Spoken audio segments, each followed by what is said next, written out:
Kokios mintis po varžybų? Jokių. Nėra labai ką čia matyti, ką dabar ant karštų. Patys viską matėt, nėra čia nelabai ką ir komentuoti. Čia manau, kad pats vaizdas ir pats rezultatas kalba už save. Ar žaidėjai dar pasitikė trenerių, nes atrodo, kad žaidėjai nelabai trenerių. Iš to, kaip Jūs šiandien neprovokuokit, čia mūsų niekas iš mūsų nesakys tokius klausimus ir viskas pas mūsų vidų yra gerai ir mes tikrai neturim tokių problemų. Bet kas atsitiko, kad pirmą kėlinį lygtais neblogai pradėjot, bet po to... Po 2 irgi -8 te buvo. Taip, pradėjom neblogai, bet paskui nesugebėjom apsiginti prieš 2, įmetė lengvų taškų, pridarėm ten, nežinau, už 20 klaidų, jie subėgo viską žymėti iš po krepšio ir po tokių atkarpų buvo sunku atsitiesti.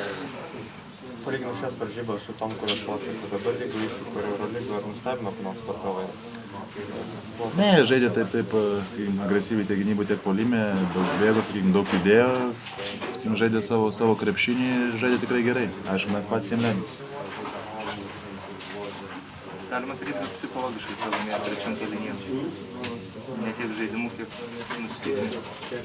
Ne, tai kai būna -20, tai tie nusteikimai būna visai kitokie. Tai čia pralaimėm, kada pralaimėm, tai gali rasti priežasčių ir antrame, trečiame, ketvirtam kėlinyje. Tai Bet su Makabi irgi buvo -20, o pabaiga buvo, bet -20, žinot, kad atlošt gali vieną kartą iš 20. Vieną kartą šiemet jau atlošėm. Ką kalbėjo treneris po to? Ne, kad likt kartu ir nekelt panikos ir žiūrėti į rytojų nėra ką, toks darbas, toks mūsų gyvenimas, nieko čia nepadarys, taip yra gėda, bet mes turim atsitiesti, sezonas net neįpusėjo, taip kad čia kažką, taip gaila Eurolyga čia, bet taip patys esam kalti, kaip pasiklostė, taip ir išmėgos.